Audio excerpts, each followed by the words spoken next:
할렐루야.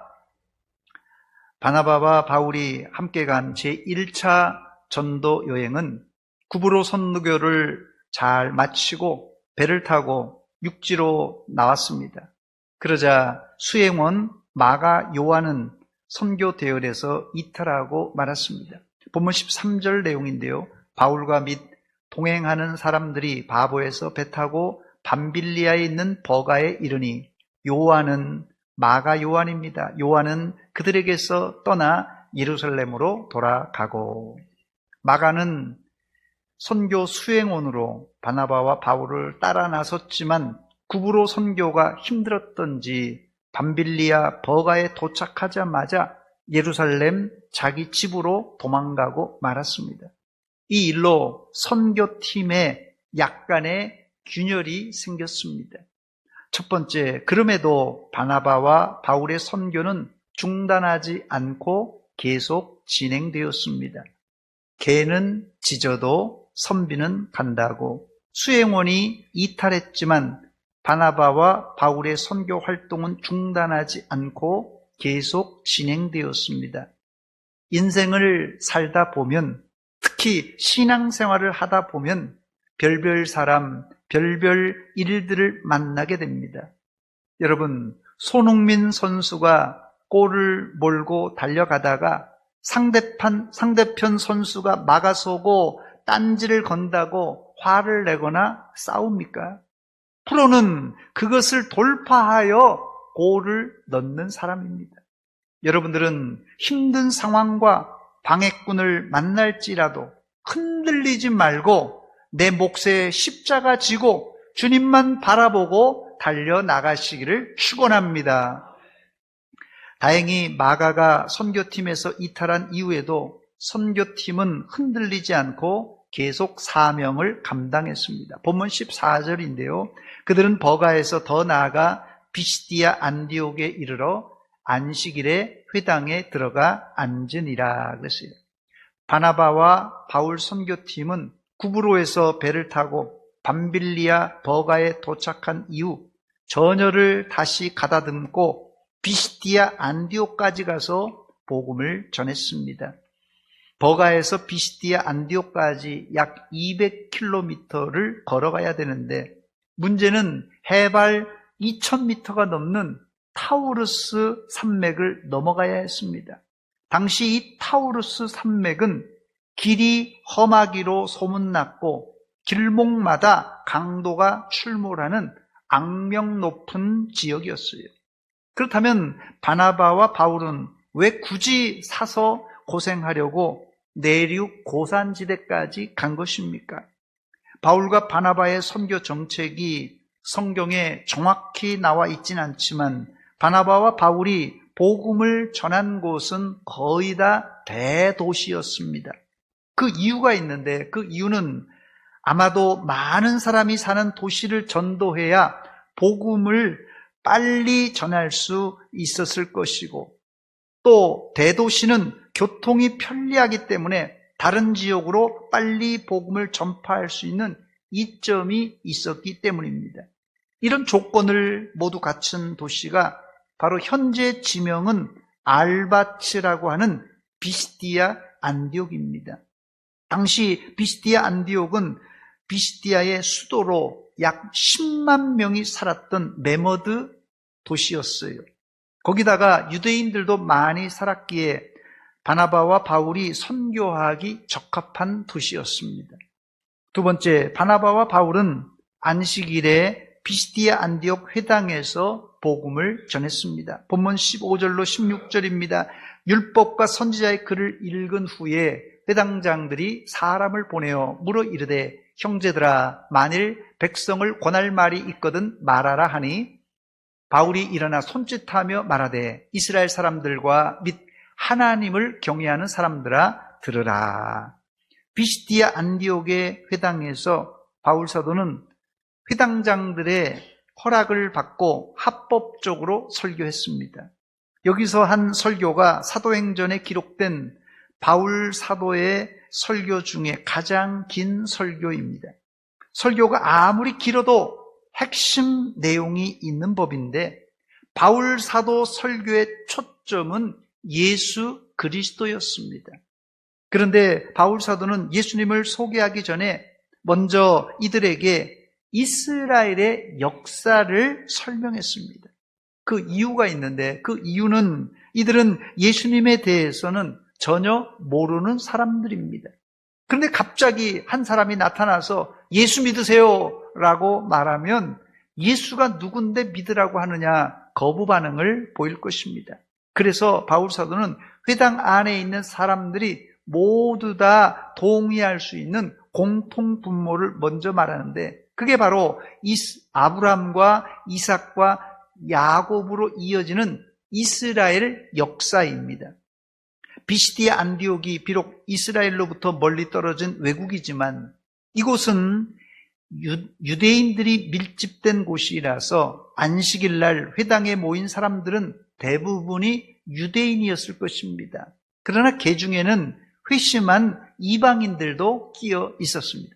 그러므로 회당 안에 있는 사람들은 모두 다 아브라함과 이삭과 야곱으로 이어지는 이스라엘 역사를 부정할 사람들은 한 사람도 없었을 것입니다.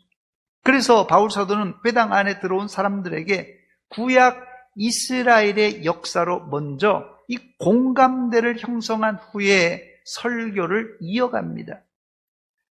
첫 번째 바울 사도가 한 말은 본문 16절로 17절에 있는 내용인데요. 하나님이 이스라엘의 조상 아브라함을 선택하셨고 이스라엘을 출애굽시켰다는 내용입니다. 바울이 일어나 손짓하며 말하되 이스라엘 사람들과 및 하나님을 경외하는 사람들아 들으라. 이 이스라엘 백성의 하나님이 우리 조상들을 택하시고 애굽 땅에서 나그네된 그 백성을 높여 큰 권능으로 인도하여 내셨다 했습니다. 바울 사도는 여기서 아주 중요한 신학적인 내용을 말했는데, 하나님이 이스라엘 조상들을 선택하셨다는 내용이고요. 더 나아가 선조들이 애굽에서 고난당할 때 큰 권능으로 구원하셨다는 내용입니다. 두 번째, 바울 사도는 조상들의 불순종한 죄를 지적했습니다. 사실 자기 조상의 죄를 끄집어내는 것은 누구도 쉽지 않은 일입니다. 그러나 바울 사도가 과감하게 조상들의 죄를 끄집어냈는데 그 이유는 회당에 모인 사람들에게 하나님의 마음을 전달하기 위해서입니다. 본문 18절 말씀 보니까 광야에서 약 40년간 그들의 소행을 참으시고, 누가 광야에서 40년간 소행을 참으셨다고요? 하나님이 40년 동안 광야에서 이스라엘의 불순종을 바라보며 속상한 마음, 그 속상한 마음을 표현한 말이 소행을 참았다는 말입니다. 이 말은 헬라어로 트로포폴레오라는 단어인데요. 고질적인 죄악을 오랫동안 참아준다는 뜻입니다. 즉 여기서 바울 사도의 의도는 선조들의 죄를 끄집어내는 것보다 그 죄를 참고 또 참으셨던 하나님 아버지의 마음을 그들에게 이야기하려는 것입니다. 그런데 문제는 이스라엘이 광야 40년 동안만 불순종한 것이 아니라 가나안 땅에 들어와서도 여전히 불순종했습니다. 본문 20절로 22절 말씀 보니까 그 후에 선지자 사무엘 때까지 사사를 주셨더니 그 후에 그들이 왕을 구하거늘 하나님이 베냐민 지파 사람 키스의 아들 사울을 40년간 주셨다가 패하시고 이스라엘은 출애굽한 이후 사사시대를 지내면서 계속 죄를 지었고 급기야는 하나님의 통치를 거부하고 인간 왕을 요구했습니다. 이때 하나님이 얼마나 답답했겠습니까? 그러나 하나님은 이스라엘이 요구한 대로 사울 왕을 주셨는데 사울은 실패한 왕이 되고 말았습니다. 사사시대와 사울 왕의 통치 시기를 합치면 약 400년 정도인데 광야 40년 동안 불순종하고 하나님을 애먹인 이스라엘은 재버릇 개 못 준다고 가나안 땅, 약속의 땅에 들어와서도 여전히 400년간 불순종하여 하나님의 마음을 아프게 했던 것입니다. 그러니 하나님 아버지의 마음은 안타까움을 넘어서 새카맣게 탔을 것입니다. 이런 상황에서 인과응보의 공식을 적용하면 아마 이스라엘은 뼈도 못 추렸을 것이에요. 그러나 하나님은 이런 탕자와 같은 이스라엘에게 희망의 불씨를 주셨는데 그 이유가 있습니다. 그 이유는 미워도 다시 한 번이 아니라 아브람과 맺은 언약 때문입니다. 이 언약 때문에 하나님은 죄와 불순종으로 얼룩진 이스라엘에게 사울을 패하시고 다윗 왕을 주셨습니다. 본문 22절 말씀 보니까 패하시고 다윗을 왕으로 세우시고 증언하여 이르시되 내가 이새의 아들 다윗을 만나니 내 마음에 맞는 사람이라 내 뜻을 다 이루리라 하시더니 하나님 마음에 맞는다는 표현을 쉬운 성경에 찾아보니까 마음에 든다라고 표현하고 있어요. 그렇습니다. 다윗은 하나님 마음에 드는 사람이었어요. 그러나 바울 사도는 성경의 주인공은 다윗이 아니라 다윗을 통하여 오실 메시아 예수 그리스도라고 증거했습니다. 본문 23절입니다. 하나님이 약속하신 대로 이 사람의 후손에서 이스라엘을 위하여 구주를 세우셨으니 곧 예수라. 이 부분이 바울 설교의 하이라이트입니다. 하나님은 약속하신 대로 메시아인 예수님을 주셨습니다. 이것이 하나님의 사랑입니다. 하나님은 죄로 얼룩진 이스라엘을 심판하지 않고 구원하기 위해서 예수님을 주셨습니다. 이것이 하나님의 크신 사랑입니다. 그런데 문제가 생겼습니다. 다윗의 자손으로 오신 예수님은 당시 이스라엘이 원하는 메시아가 아니었어요. 당시 이스라엘이 원하는 메시아는 백마 타고 로마를 쫓아낼 장군을 원했습니다.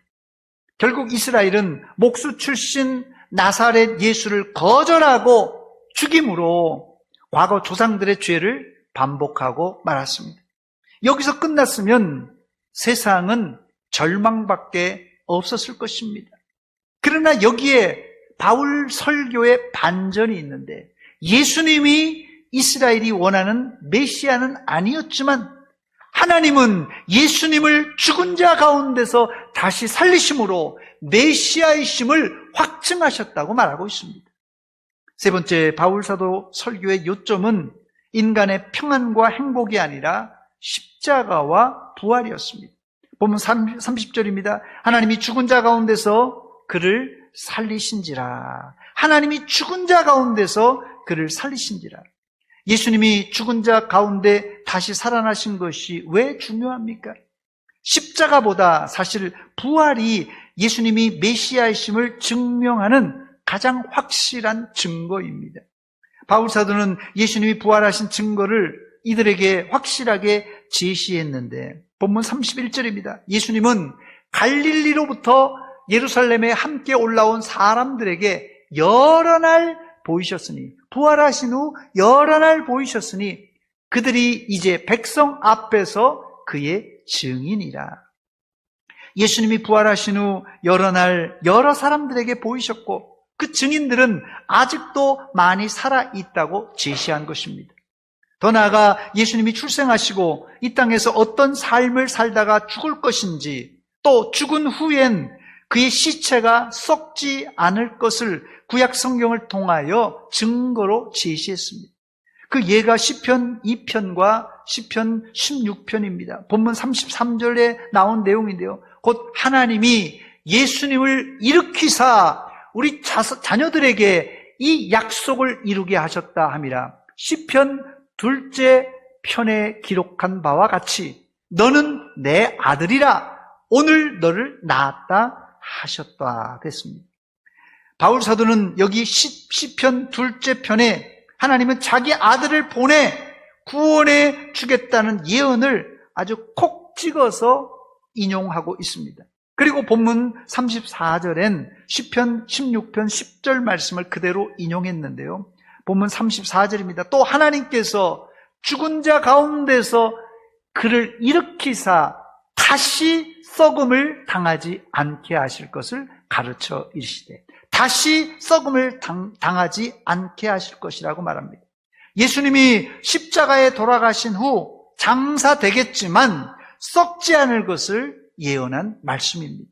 이 내용을 보고 우리는 성경에 기록되어 있으니까 그런가 보다 할 수 있지만, 만약 이것이 사실이라면 당시 유대인들에겐 소름 돋는 말씀입니다.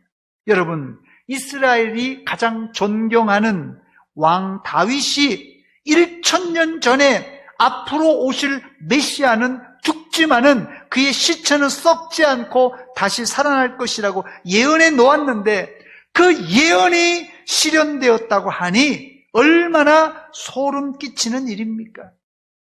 이 이야기를 듣고도 소름이 안 끼치는 분들은 아직 이 구절이 얼마나 중요한 구절인지 깨닫지 못하는 분들입니다. 이 세상에 어느 종교가 1000년 전에 일어날 일을 이렇게 소상하게 기록해 놓은 경전이 있습니까? 석가모니가 어떻게 살다가 어떻게 죽고 죽은 후에 어떨 것이라고 예언된 책이 있습니까? 세상 어떤 종교에도 이런 예언은 없습니다. 즉, 이런 일은 예수님이 아니고는 도저히 할 수 없는 일입니다. 즉, 예언된 대로 예수님은 죽으시고, 예언된 대로 썩지 않고, 예언된 대로 다시 살아난 예수님은 이 일로 메시아이심이 명백하게 드러난 것입니다. 네 번째, 끝으로 바울 사도는 조상들의 죄를 되풀이하지 말고 회개하라고 촉구했습니다. 본문 24절입니다. 그가 오시기에 앞서 요한이 먼저 회개의 세례를 이스라엘 모든 백성에게 전파하니라. 이스라엘의 살 길은 오직 회개하는 길밖에 없습니다.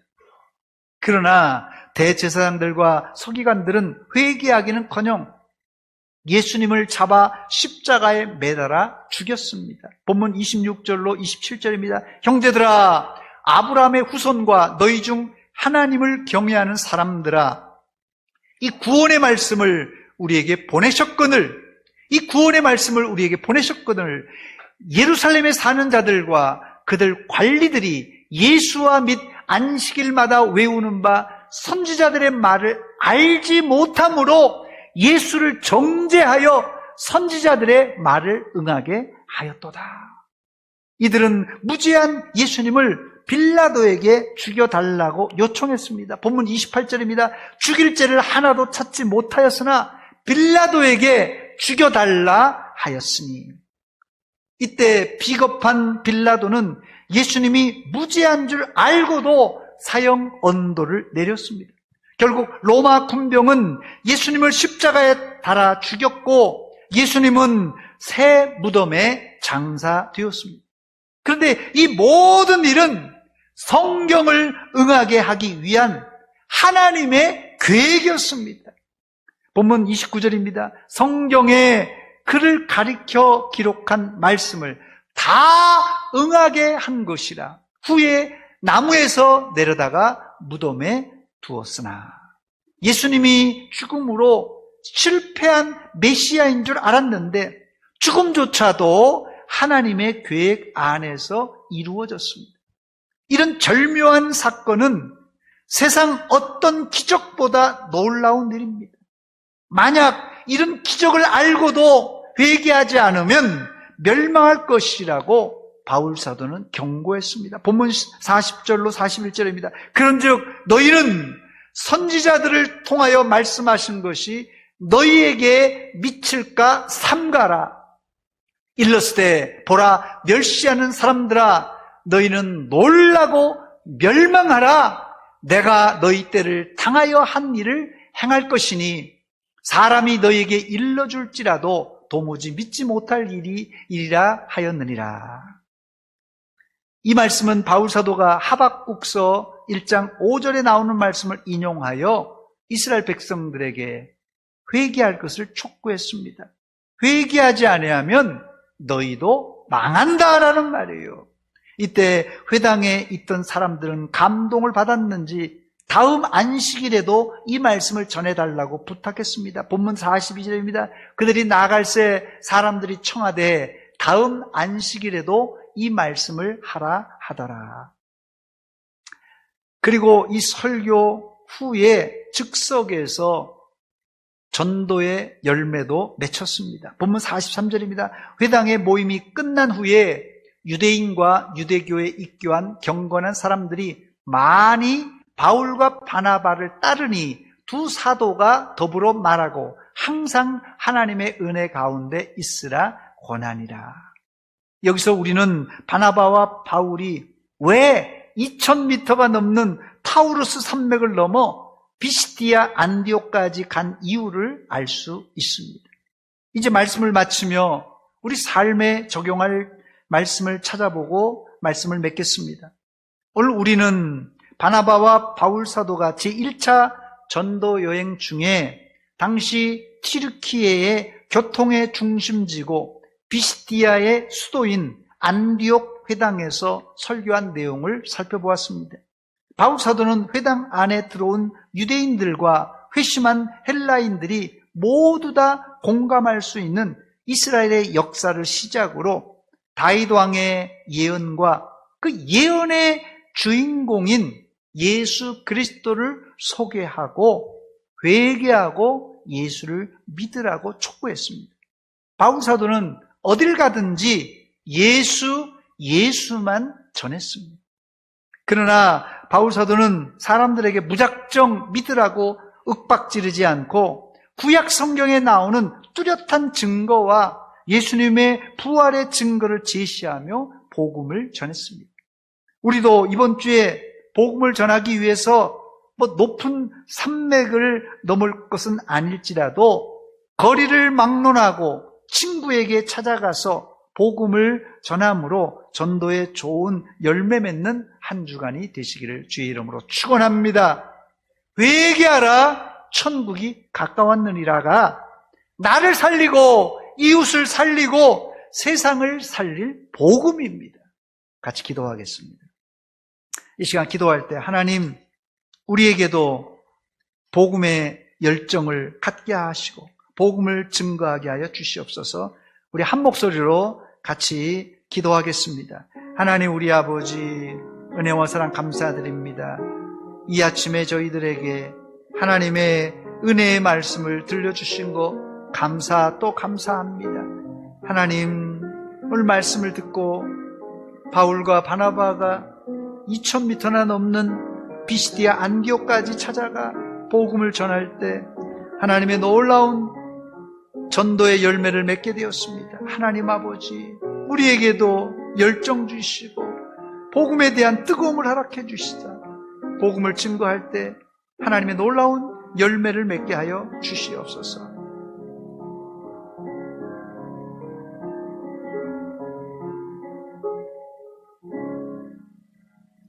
하나님 우리 아버지 은혜와 사랑을 감사드립니다. 이 아침에 저희들 예배의 자리로 나와서 하나님 앞에 엎드렸습니다. 하나님 말씀 듣고 우리 마음에 찔림과 우리 마음에 반성이 있어 하나님 앞에 회개합니다. 바나바와 바울은 태산을 넘어서 땅끝까지 가서 복음을 전했건만 우리는 나 혼자 먹고 나 혼자 즐기기 위하여 살고 있습니다. 이제 우리 주변에 믿지 않는 형제들을 살펴보게 하시고 그들에게 가서 예수 그리스도의 복음을 증거하여 놀라운 회개의 역사, 복음의 역사가 나타나게 하여 주시옵소서. 예수님의 이름으로 기도하옵나이다. 아멘.